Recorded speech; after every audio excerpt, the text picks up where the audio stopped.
Can I help you? Yeah, I want to buy a gun. License?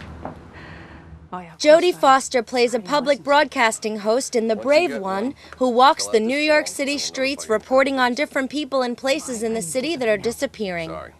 When a romantic walk with her fiancé ends with his death at the hands of thugs, she becomes fearful of her own neighborhood until she takes matters into her own hands. I also love the idea of a vigilante, if you will, who hates herself for it, you know, who's ashamed of it, and who doesn't know how to stop. I think as opposed to the other variety that you've seen in movies of relentless killers who have no regrets, you know, which changes her life and turns her into a different person than she could have ever imagined.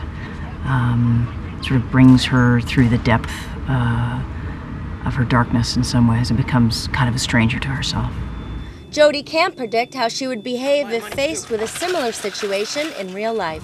I think that's the beauty of the movie. I think we all have these ideas that there are lines that we could never cross and there are people we could never be, and yet you don't know who you'll be in a certain circumstance.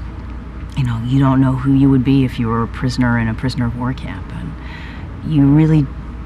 you can only assume intellectually what your ethics might be and what your morality is, but when you're forced into a situation that challenges you and changes you, perhaps you would react differently.